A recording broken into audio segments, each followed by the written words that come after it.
इस बैठक में मौजूद थे और इस वक्त संबोधन की समाप्ति नई आशाएं और नई खुशियों के साथ हुई होगी। आज आप सभी से कुछ विशेष निवेदन करना चाहता हूं। इस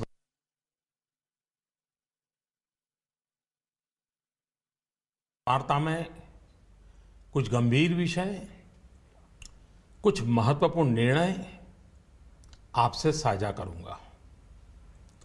आपको ध्यान होगा कि जब आपने 2014 मई में हमें जिम्मेदारी सौंपी थी, तब विश्व की अर्थव्यवस्था में ब्रिक्स के संबंध में यह आम चर्चा थी कि ब्रिक्स में जो आई अक्षर है, जो कि आई अक्षर इंडिया से जुड़ा हुआ है, लोग कहते थे कि ब्रिक्स में जो आई है वो लुढ़क रहा है।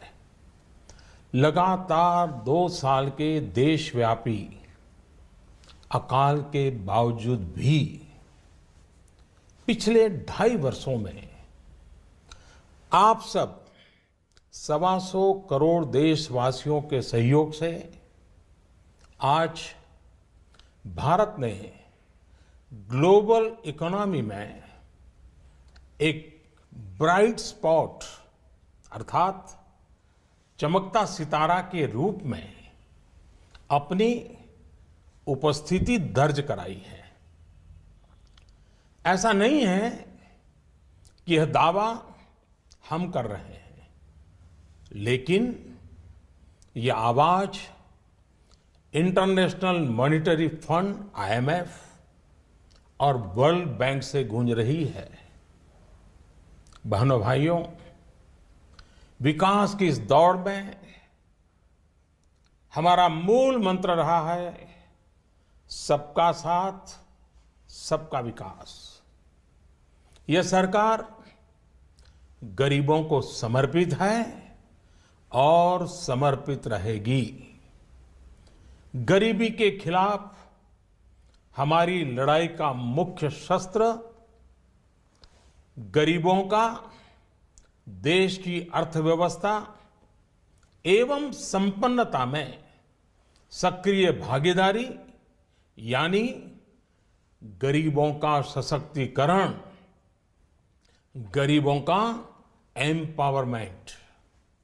इस प्रयास की झलक आप लोगों को प्रधानमंत्री जनधन योजना, जनधन से जन सुरक्षा योजना, आर्थिक गतिविधियों के लिए प्रधानमंत्री मुद्रा ऋण योजना, दलित, आदिवासी और महिला उद्यमों के लिए स्टैंड अप इंडिया योजना, गरीबों के घर तक गैस का चूल्हा पहुंचाने के लिए प्रधानमंत्री उज्ज्वला योजना, किसानों की आमदनी सुरक्षित करने के लिए प्रधानमंत्री फसल बीमा योजना और प्रधानमंत्री कृषि सिंचाई योजना, उनको अपने खेतों से ही सही उपज पाने के लिए सॉइल हेल्थ कार्ड योजना और सही उपज का सही दाम पाने के लिए नाम अर्थात राष्ट्रीय कृषि बाजार योजना।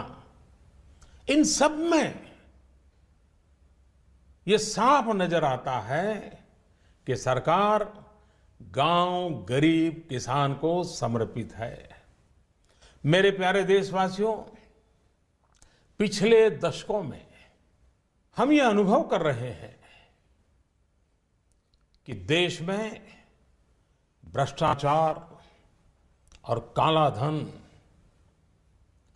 इन बीमारियों ने अपनी जड़ें जमा ली है और देश से गरीबी हटाने में ये भ्रष्टाचार, ये काला धन, ये गोरख धंधे सबसे बड़ी बाधा है। एक तरफ तो विश्व में हम आर्थिक गति में तेजी से बढ़ने वाले देशों में सबसे आगे हैं, दूसरी तरफ भ्रष्टाचार की ग्लोबल रैंकिंग में 2 साल पहले भारत करीब करीब 100वें नंबर पे था। डेढ़ वर्षों में अनेक कदम उठाए, ढेर सारे कदम उठाने के बावजूद भी अब हम 76वें नंबर पर पहुंच पाए। यह बात को दर्शाता का है कि भ्रष्टाचार का जाल कितने व्यापक रूप में देश में बिछा हुआ है। भ्रष्टाचार की बीमारी को कुछ वर्ग विशेष के लोगों ने अपने स्वार्थ के कारण फैला रखा है।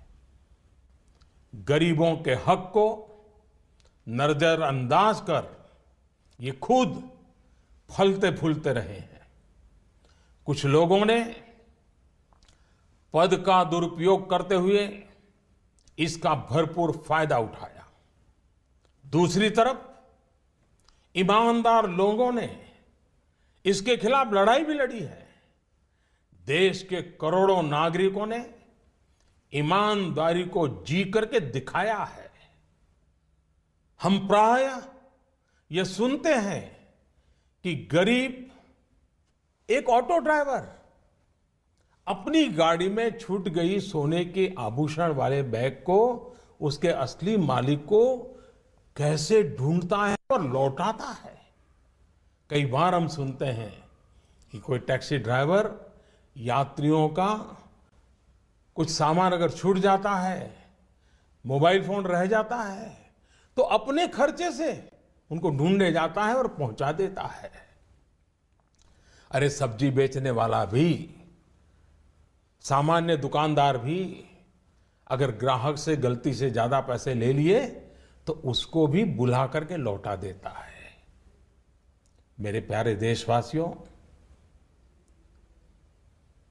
इस बात का ये सबूत है कि हिंदुस्तान का सामान्य से सामान्य नागरिक ईमानदार है। लेकिन मेरे प्यारे देशवासियों, हर देश के विकास के इतिहास में ऐसे क्षण आए हैं जब एक शक्तिशाली और निर्णायक कदम की आवश्यकता महसूस की गई। इस देश ने यह वर्षों से महसूस किया है कि भ्रष्टाचार, कालाधन, जाली नोट और आतंकवाद ऐसे नासूर हैं जो देश को विकास की दौड़ में पीछे धकेलती है, देश को, समाज को अंदर ही अंदर खोखला कर देती है। मेरे प्यारे देशवासियों, आतंकवाद की भयानक तो कौन नहीं जानता है। कितने निर्दोष लोगों को मौत के घाट उतार दिया जाता है। लेकिन क्या आपने सोचा है कि इन आतंकियों को पैसा कहां से मुहैया होता है? सीमा पार के हमारे शत्रु जाली नोटों के जरिए, नकली नोटों के जरिए अपना धंधा भारत में चलाते हैं और यह सालों से चल रहा है। अनेक बार 500 और 1000 रुपए की जाली नोटों का कारोबार इसके करने वाले भी पकड़े गए हैं। लाखों करोड़ों की नोटें भी जब्त की गई हैं। बहनों भाइयों, एक तरफ आतंकवाद और जाली नोटों का जाल देश को तबाह कर रहा है, दूसरी ओर भ्रष्टाचार और काले धन की चुनौती देश के सामने बनी हुई है। हमने कार्य संभालने के तुरंत बाद भ्रष्टाचार और काले धन के खिलाफ लड़ाई की शुरुआत करते हुए अनेक प्रभावी कदम उठाए।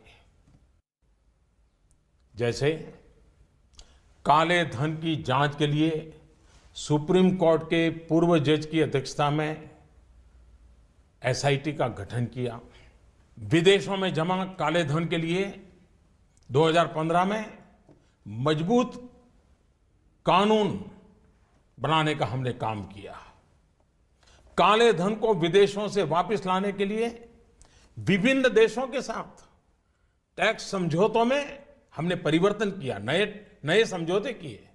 अमेरिका सहित विभिन्न देशों के साथ सूचना आदान प्रदान, इंफॉर्मेशन एक्सचेंज करने का प्रावधान किया।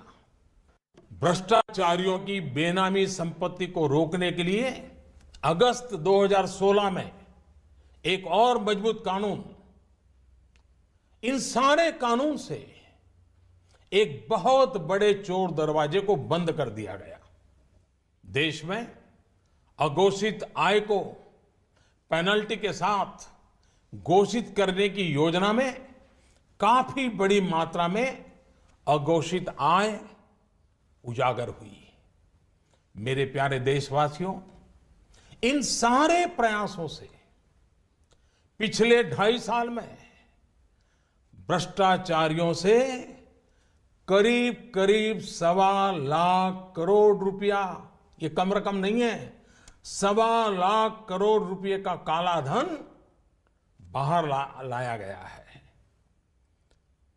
ऐसे करोड़ों भारतवासी जिनके रग रग में ईमानदारी दौड़ती है, उनका मानना है कि भ्रष्टाचार, काले धन, बेनामी संपत्ति, जाली नोट और आतंकवाद के खिलाफ निर्णायक लड़ाई होनी चाहिए।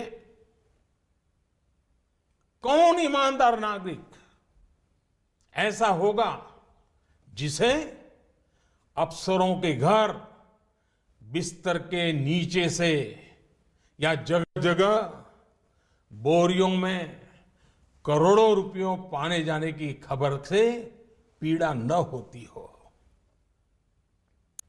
आज देश की मुद्रा व्यवस्था का हाल यह है कि देश में कुल सिक्कों और नोटों की जो मूल्य है उसमें 500 और 1000 रुपया वाले नोटों का हिस्सा लगभग 80 से 90% तक पहुंच गया है। देश में कैश का अधिकतम सर्कुलेशन का एक सीधा संबंध भ्रष्टाचार से है। भ्रष्टाचार से अर्जित कैश का कारोबार महंगाई पर बड़ा असर पैदा करता है। इसकी मार गरीबों को झेलनी पड़ती है। इसका सीधा प्रभाव गरीब और मध्यम वर्ग की खरीदने की शक्ति पर पड़ता है। आपका भी स्वयं का अनुभव होगा, जब मकान खरीदने जाते होंगे, जमीन खरीदने जाते होंगे, तो आपसे जब सौदा होता होगा तब कहते होंगे कि कुछ धन चेक में लेंगे और ज्यादातर कैश में मांगी जाती होगी। ईमानदार व्यक्ति के लिए कुछ भी खरीदना, एक मध्यम वर्ग के व्यक्ति को घर भी खरीदना हो तो उसके पास काले धन नहीं है तो मुसीबत हो जाती है।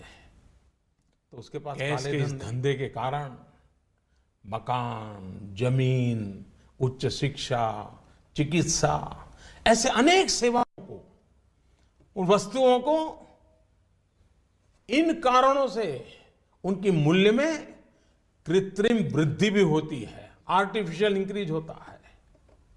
भ्रष्टाचार से जमा किया गया धन हो या काला धन हो, ये दोनों बेनामी हवाला कारोबार को भी बल देते हैं।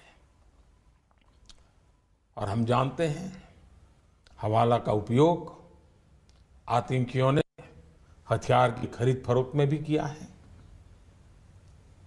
चुनावों में काले धन के प्रभाव की चर्चा ये कोई नई बात नहीं है, वर्षों से हो रही है। बहनों और भाइयों, देश को भ्रष्टाचार और काले धन रूपी दिमक से मुक्त कराने के लिए एक और सख्त कदम उठाना जरूरी हो गया है। आज मध्यरात्रि यानी 8 नवंबर 2016 की रात्रि को 12 बजे से वर्तमान में जारी 500 रुपए और 1,000 रुपए के करेंसी नोट लीगल टेंडर नहीं रहेंगे। ये मुद्राएं कानूनन अमान्य होगी। 500 और 1,000 रुपए के पुरानी नोटों के जरिए लेन देन की व्यवस्था आज नहीं होगी। काले धन और जाली नोट के कारोबार में लिप्त देश विरोधी और समाज विरोधी तत्वों के पास मौजूद 500 रुपये, 1,000 रुपये के पुराने नोट अब केवल कागज के एक टुकड़े के समान रह जाएंगे। ऐसे नागरिक जो संपत्ति मेहनत और ईमानदारी से कमा रहे हैं, उनके हितों की और उनके हक की पूरी रक्षा की जाएगी। ध्यान रहे कि 100 रुपये, 50 रुपये, 20 रुपये, 10 रुपये, 5 रुपये, 2 रुपये और 1 रुपया का नोट और सभी सिक्के नियमित है और लेन देन के लिए उपयोग हो सकते हैं। उस पर कोई रोक नहीं है। हमारे यह कदम देश में भ्रष्टाचार, काला धन एवं जाली नोट के खिलाफ हम जो लड़ाई लड़ रहे हैं, सामान्य नागरिक जो लड़ाई लड़ रहा है, उसको इससे ताकत मिलने वाली है। इन दिनों में देशवासियों को कम से कम तकलीफ का सामना करना पड़े, इसके लिए हमने कुछ व्यवस्था की है। 500 और 1,000 रुपये के पुराने नोट 10 नवंबर से लेकर 30 दिसंबर 2016 तक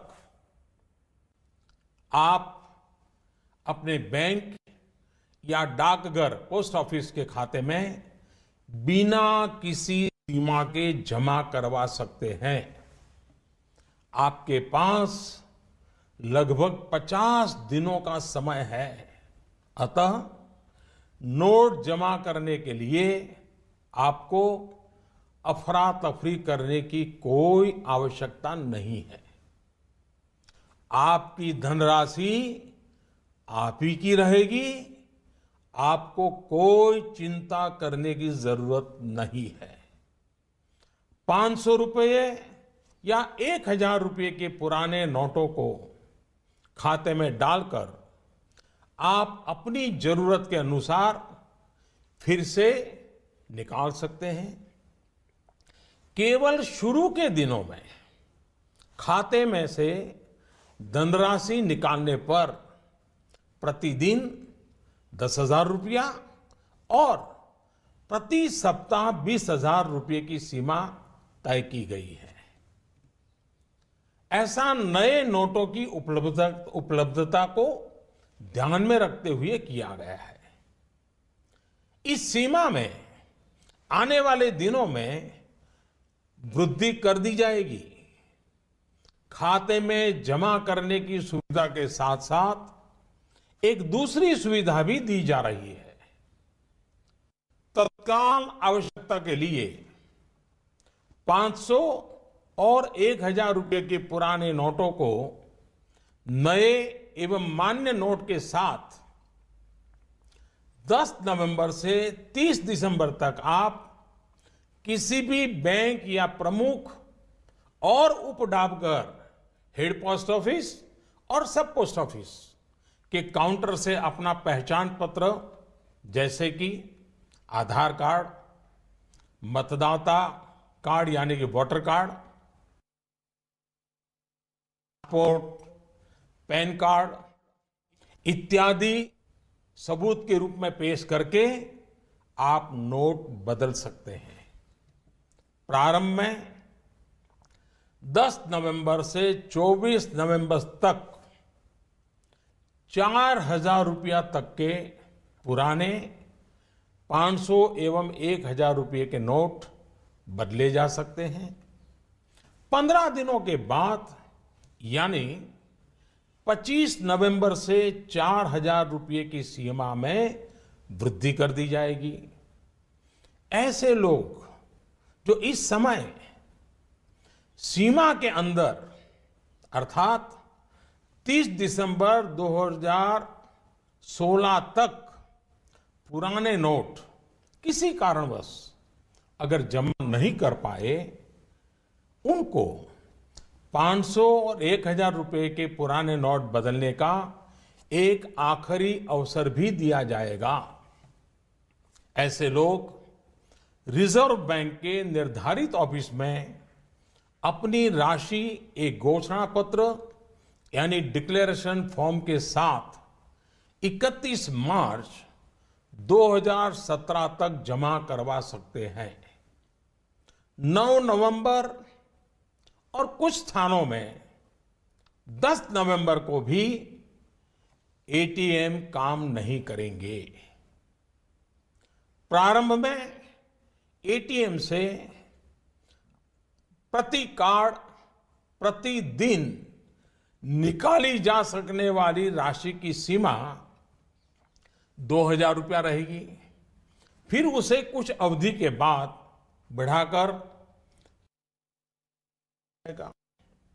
वैसे तो 500 और 1000 रुपए के पुराने नोट आज रात्रि 12 बजे से कानूनी तौर पर खत्म हो जाएंगे, परंतु सामान्य जनजीवन की जरूरतों को ध्यान में रखते हुए मानवीय दृष्टिकोण से हमने इस प्रक्रिया में शुरू के 72 घंटों में यानी कि 72 आवर्स मतलब कि 11 नवंबर की रात्रि 12 बजे तक नागरिकों के लिए कुछ विशेष व्यवस्था की है।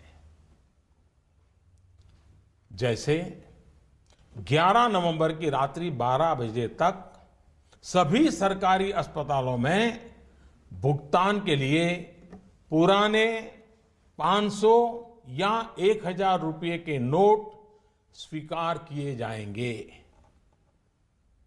इससे वैसे परिवार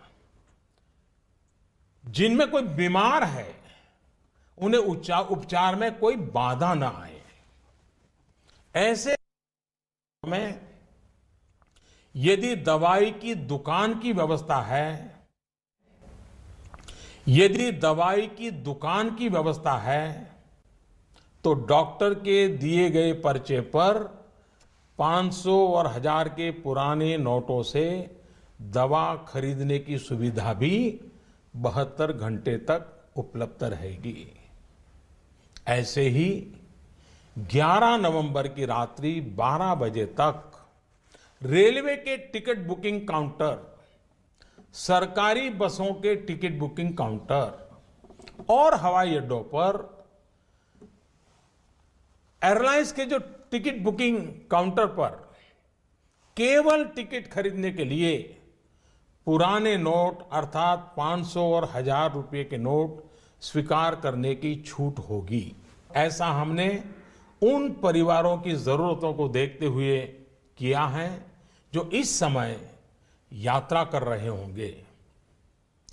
केंद्र अथवा राज्य सरकार द्वारा प्रमाणित कोऑपरेटिव की दिनचर्या की वस्तुओं की दुकान जैसे केंद्रीय भंडार, सफल और दुग्ध विक्रय केंद्र, मिल्क पाउडर, ऐसे स्थानों पर भी 11 नवंबर के नोट स्वीकार करने की छूट होगी।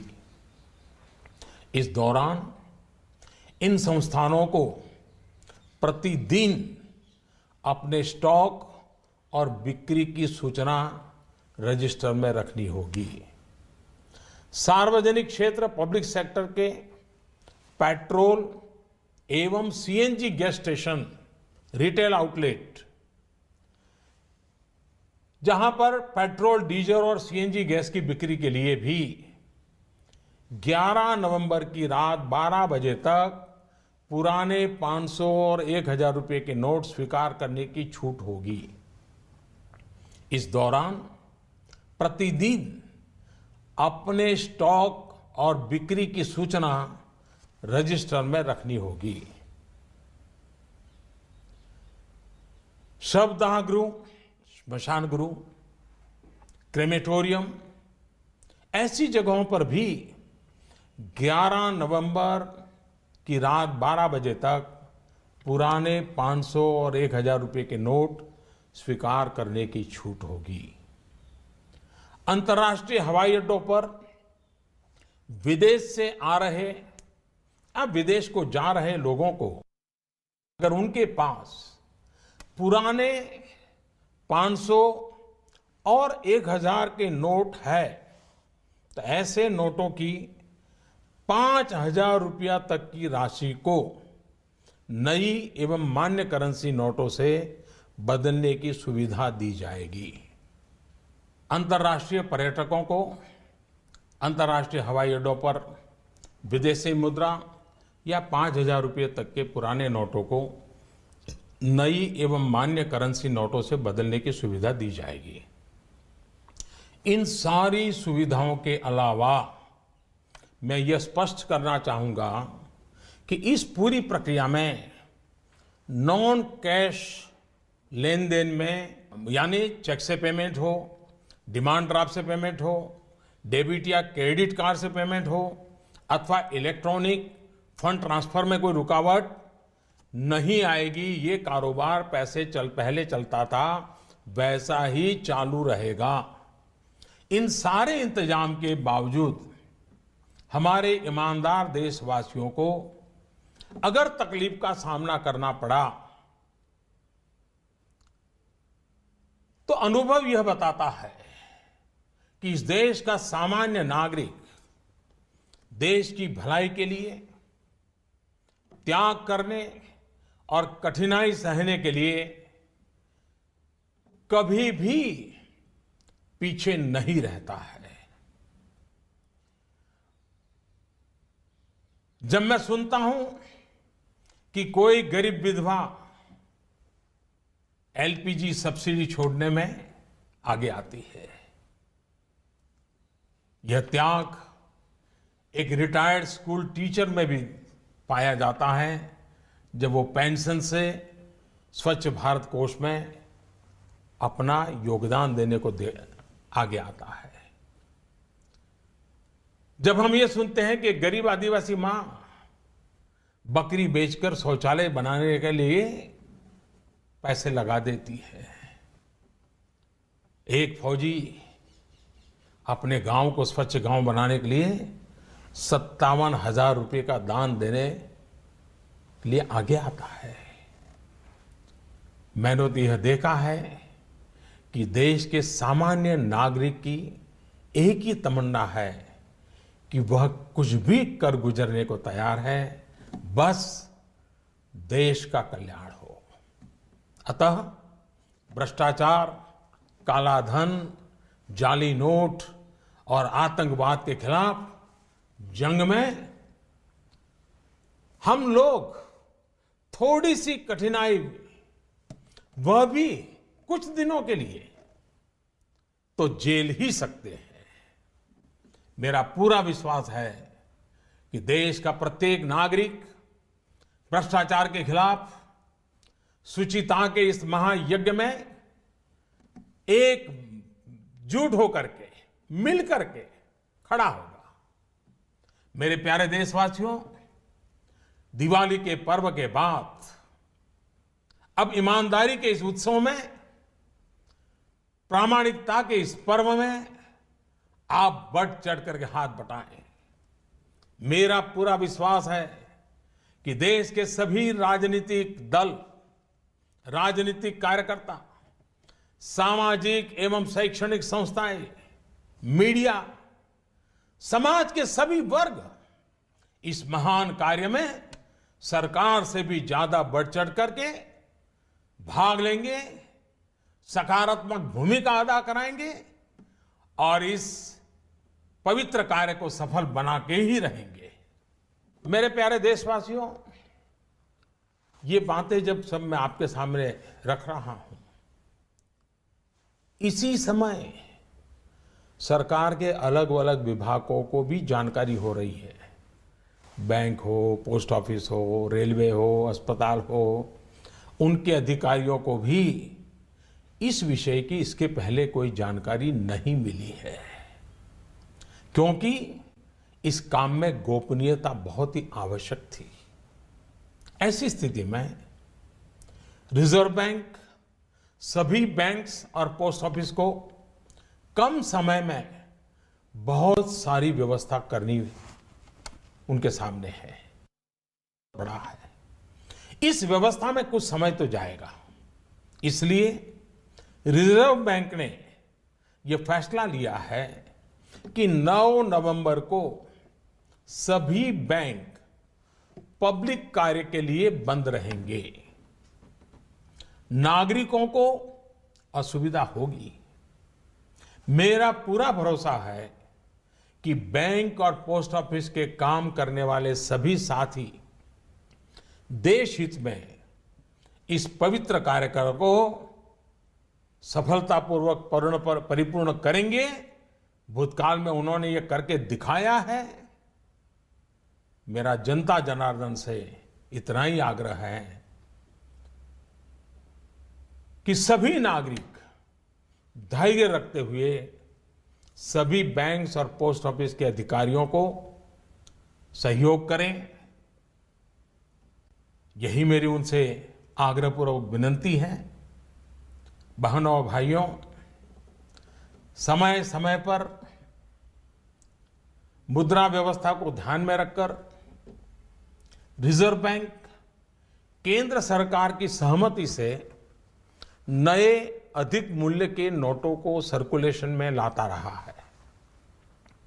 2014 में रिजर्व बैंक ने 5,000 और 10,000 रुपए के करेंसी नोट का प्रस्ताव सरकार को भेजा था, जिसे हमारी सरकार ने विचार विमर्श के बाद अस्वीकार कर दिया था। अब इस पूरी प्रक्रिया में रिजर्व बैंक द्वारा 2,000 रुपए के नए नोट के प्रस्ताव को स्वीकार किया गया है।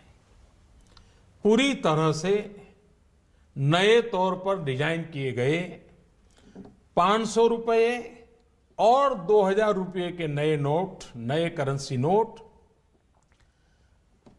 अब सर्कुलेशन में लाया जाएगा। रिजर्व बैंक अपने पिछले अनुभवों को ध्यान में रखते हुए करेंसी सर्कुलेशन में अधिक मूल्यों के नोटों का हिस्सा अब एक सीमा के अंदर ही रहे, इसके लिए रिजर्व बैंक आवश्यक प्रबंध करेगा। अंत में मेरे प्यारे देशवासियों, मैं यह दोहराना चाहता हूं कि किसी देश के इतिहास में ऐसे क्षण आते हैं जब हर व्यक्ति यह महसूस करता है कि उसे भी उस क्षण का हिस्सा बनना है, उसे भी राष्ट्रहित में, राष्ट्र निर्माण में अपना योगदान देना है। परंतु ऐसे क्षण हर किसी की जिंदगी में गिने चुने ही आते हैं। आज समय हमें फिर से एक अवसर दे रहा है। हर सामान्य नागरिक भ्रष्टाचार, काला धन, जाली नोट के खिलाफ इस महायज्ञ में, इस लड़ाई में अपना योगदान दे सकता है। बहनों और भाइयों, आपसे इस प्रक्रिया में जितना सहयोग मिलेगा, शुद्धिकरण उतना ही सफल होगा। देश के लिए यह चिंता का कारण था कि भ्रष्टाचार और काले धन को जीवन का एक सहज हिस्सा मान लिया गया था। यह सोच आज हमारे राजनीतिक, सामाजिक और प्रशासनिक जीवन को दीमक की तरह खाए जा रहा है। शासन व्यवस्था का कोई भी अंग इस दीमक से अछूता नहीं है। समय समय पर हमने देखा है कि भारत के सामान्य जनमानस को अगर भ्रष्टाचार और कुछ दिनों की असुविधा में से एक को चुनना हो तो बेहिचक, मैं कहता हूं बेहिचक, मेरे देश का ईमानदार नागरिक असुविधा को तो चुनेगा, लेकिन भ्रष्टाचार को कदापि नहीं चुनेगा। आपसे मैं फिर एक बार आह्वान करता हूं कि आइए, जैसे आपने दिवाली के पर्व में अपने घर और आस पड़ोस की सफाई की, वैसे ही सफाई के काम को आगे बढ़ाते हुए हम इस महायज्ञ में अपनी भी कुछ आहुति डालकर इसे सफल बनाएं। इतने बड़े देश में इतनी बड़ी सफाई के महापर्व में असुविधा को ध्यान में न रखते हुए आइए सभी शुचिता की दिवाली मनाएं। पूरे विश्व को भारत की इस ईमानदारी का उत्सव दिखाएं। पूरे देश में प्रामाणिकता का पर्व मनाएं, जिससे भ्रष्टाचार पर लगाम लग सके, काले धन पर नकेल कस सके, जाली नोटों का खेल खेलने वालों को नेस्त नाबूद कर सके, जिससे कि देश का धन गरीबों के काम आ सके। हर ईमानदार नागरिक को देश की संपन्नता में उसकी उचित हिस्सेदारी मिल सके। आने वाली पीढ़ी गर्व से अपना जीवन जी सके। मैं आप सबके सहयोग के लिए पूरे विश्वास के साथ 125 करोड़ देशवासियों की मदद से भ्रष्टाचार के खिलाफ इस लड़ाई को और आगे ले जाना चाहता हूं। मुझे विश्वास है आपका साथ, आपका सहयोग हमारी आने वाली पीढ़ियों के लिए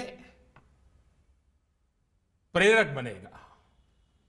मैं फिर एक बार आपका हृदय से बहुत बहुत आभार व्यक्त करता हूं। भारत माता की जय।